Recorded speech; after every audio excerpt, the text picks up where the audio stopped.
I'd like to just introduce our team. So on the call right now, I have Miss Agnes Meck, who is the Photovoice facilitator and social and behavioral section head, who is formerly based at the PNG Institute of Medical Research in Papua New Guinea. And my name is Paula Jops. I'm a researcher at the Kirby Institute at UNSW Sydney. And today we're going to be talking a bit about the work that our research team has been doing in Papua New Guinea, social research related to tuberculosis, and specifically we're going to talk about a Photovoice activity that we undertook earlier this year. So just to introduce the project that we're working on, this is a Australian funded project, an NHMRC funded project.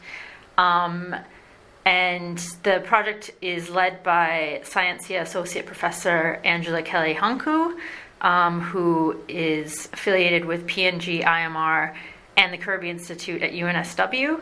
And the project included a large team of social researchers from Papua New Guinea, from the Papua New Guinea Institute of Medical Research, and from UNSW as well. And so the first question is what inspired the use of Photovoice methods in TB? So I'll hand that over to Agnes. Paula, thank you. Thank you for the introduction. Well, the uptake of TB biomedical investigation on Daru Island and the Western Province have been reported by services and program providers show that quantitative evidence of success. However, the qualitative approach of lived experiences and the socio-cultural and socio-economic dimensions of TB on the lives of people and the voices still remain absent. So this Photovoice method that we used was to explore the people's thoughts, experiences, and perceptions on the persistent transmission of TB on Daru Island. Now, in my previous experiences of working with people living on the margins in the hidden communities such as key population or certain group of people accessing primary health care services, and I've used Photovoice. And surprisingly, it's been that people want to be involved in their health and well-being. And so I found that, with using this concept and the approach, people have been eager to learn, and they felt that the skills that they learned was transferable. And some of them, like there's one example where I worked with a group of key population, men who have sex with men, and transgender community in one of our sites. And so they found that empowering because they were able to share their stories. And one of the participants decided that he's going to become a photographer. So now he's been using the basic concepts of photography into doing providing services and employment for himself. So he's taking photographs of special occasions or people inviting to birthday parties and stuff like that. So he's making money, and this is kind of it's a transferable skill. And then for some, you see, because the Photovoice approaches, it empowers people, and they take creative shots of issues that affects them, and then also it's when people come in and present the photographs and the stories in front of the other participants, it encourages them and builds the capacity in public speaking. And then in another, that was my thesis, my research, my master's thesis one was on the using Photovoice on the resource extraction. Women in one of the sites, they said it was an opportunity for them to speak out about the impacts, the social impacts of extractive industries and the hidden social costs on their lives as women, as mothers, and as wives, how they've been abandoned by the husbands and partners. So, like the Photovoice, it's an empowering tool that we have used. And so people in Daru, the treatment they've received, it has been like mostly biomedical.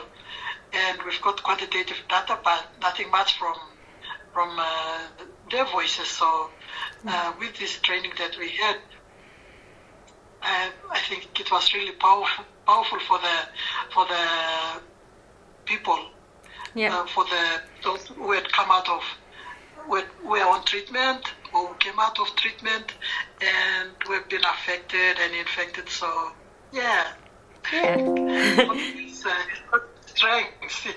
Yeah, and I think that led into the second question. You answered that, Agnes, about what are the gaps in our understanding of TB and how Photovoice can kind of fill those gaps. And so I think, you answered that really well. And I guess when I introduced our research team, I probably should have also just given a very brief introduction of the research site and the context. So I forgot to do that.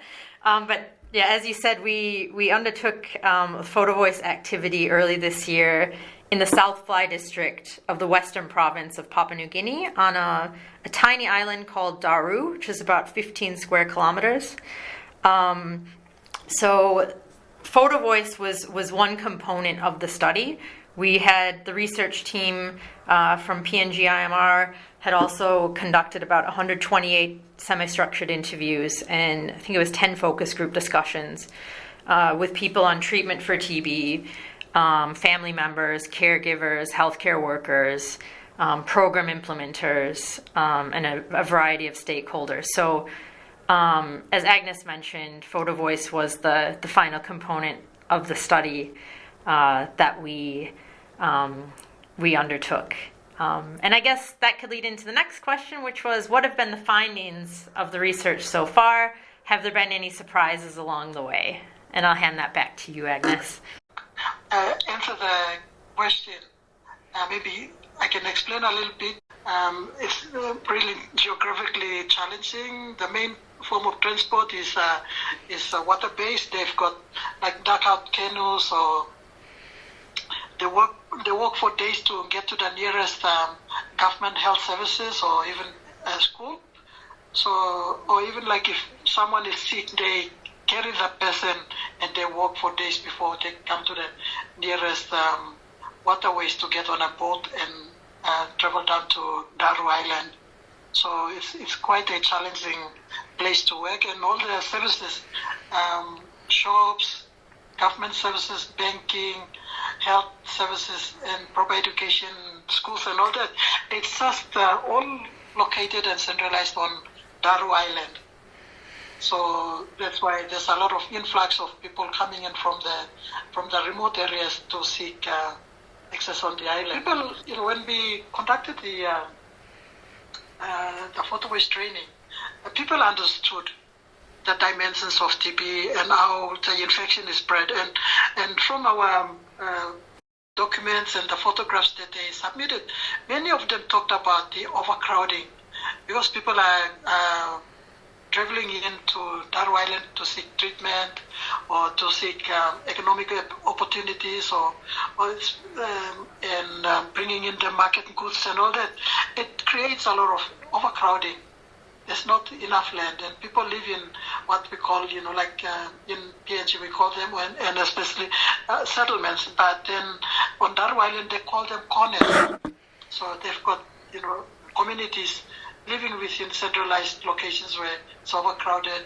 Yes, and some of them, because when they don't have relatives on the island or they can't find a place to rest and complete their treatment, they talked about the dugout canoes, where it's a form of, they use it as a water transport, as well as they live there for maybe from 6 months to 2 years to complete treatment, living on the dugout canoes. And Agnes, I know we were chatting yesterday about this, and another thing that that was, I guess, a pleasant surprise in the Photovoice training in Daru this year is we had some families as well who participated. Yes, that was another interesting thing. We thought that we would only have adults and maybe one or two carers and maybe have people from, in leadership positions and stuff like that. But we had two families that came in. One family was consisted of a husband, a wife, and a child, and they lost. This couple lost 3 children to TB, and the father, mother, and the existing child, they were living on TB. They were on treatment, and the parents were on treatment. The mother went as far as down to Australia, to Queensland, Torres Strait Island, and she was there for two years to get her treatment. So that was another one that, like the whole family, TB is not just affecting only one person, but, we had families that came in.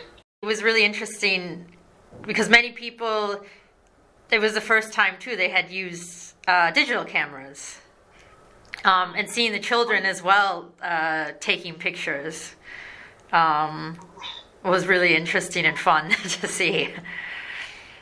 Yes. For many of them, they said, like, in Western Province, a person who practices sorcery, a sorcerer is referred to as 4-eye man or 4-eye person. So the thought, one of the human rights defender, he got up and said, "My sister, you are giving me power. You are making me to become a 4-eye man." And I went like, "What do you mean 4-eye man?" And he said, "Oh, 4-eye man is a sorcerer. So because I'm doing human rights work.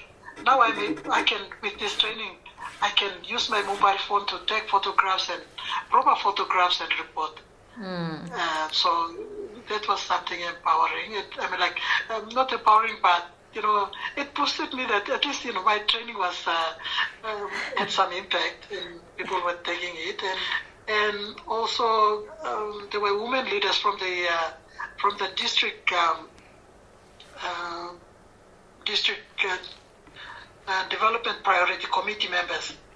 So there are political people. They were also in our group, and they said, we write stories only, but we never include photographs.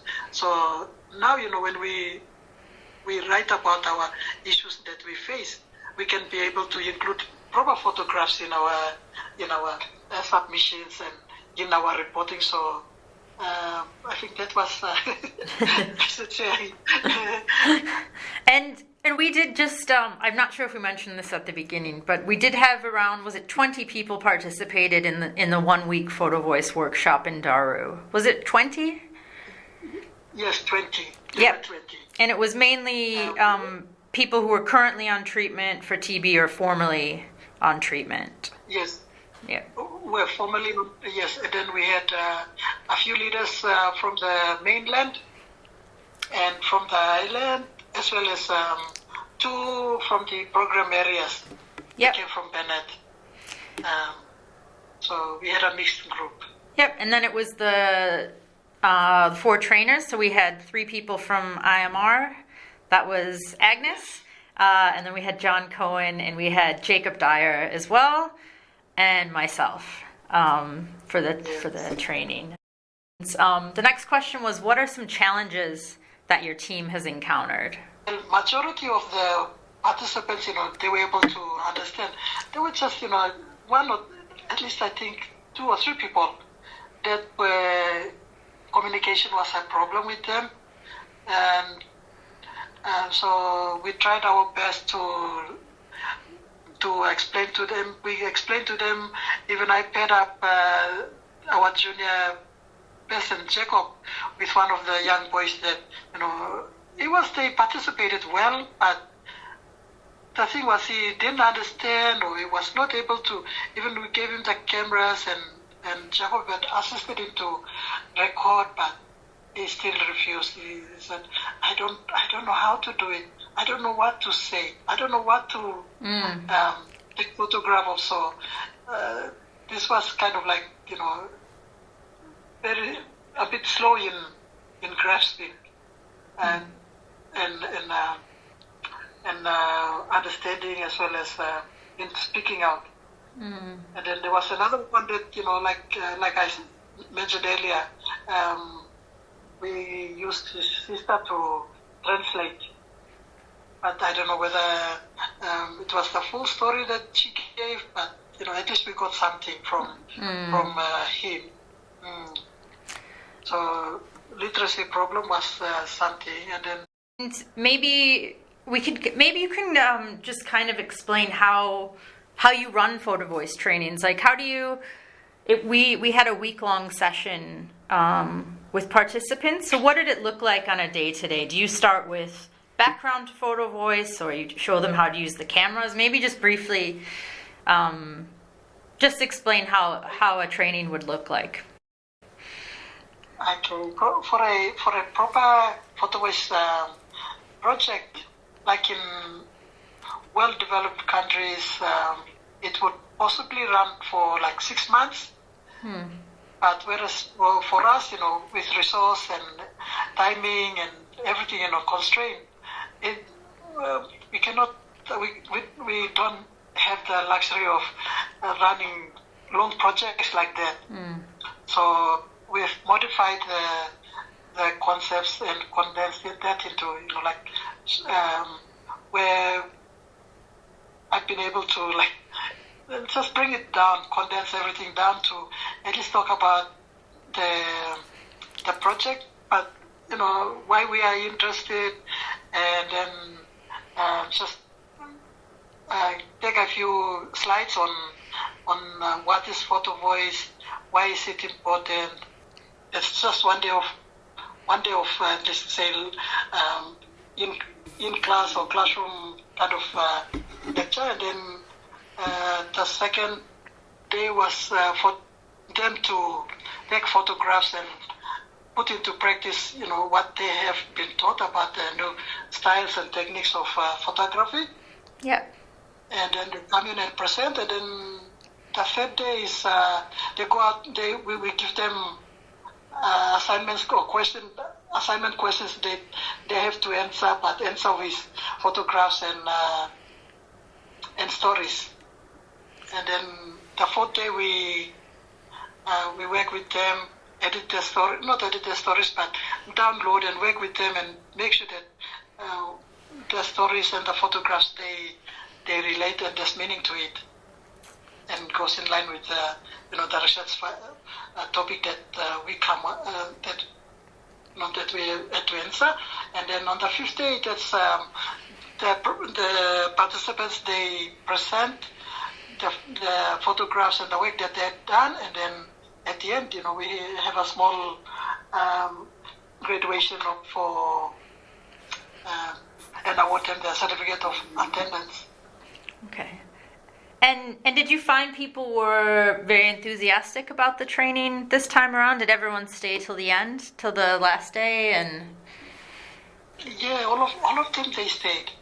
All of them stayed, except that one fellow, even though he did not submit anything, but he still attended. Yeah. He did not submit any data, but he still attended and stayed. So people were committed.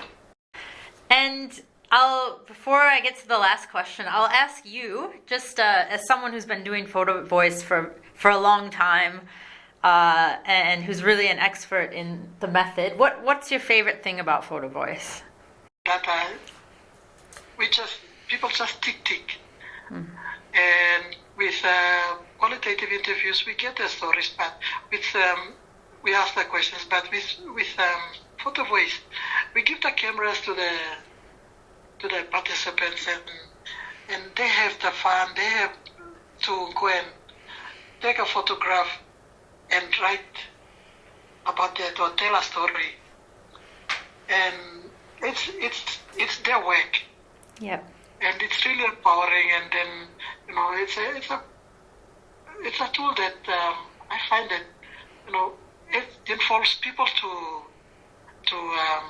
document their lives or to tell a story, and so it's not restricted to certain group of people, but people regardless of age or language or culture or profession or whatever. It's creative and it's fun. Yeah. But at the end of the day, it's people's own ideas and the stories that they want to tell, and then it's easy to. I find that it's easy to understand. Yeah. And learn, but then it's also a picture is also powerful, and it's not. It's when we give the cameras to them, they've got the power now. The participants have got the power, and the photographs that they come with, it speaks 1,000 words. Yeah. Well, thank you so much, Agnes. I think that's it, and yeah, we thank everyone for listening. Thank you, Paula, and thank you, listeners, and thank you, the organizers, for organizing this interview.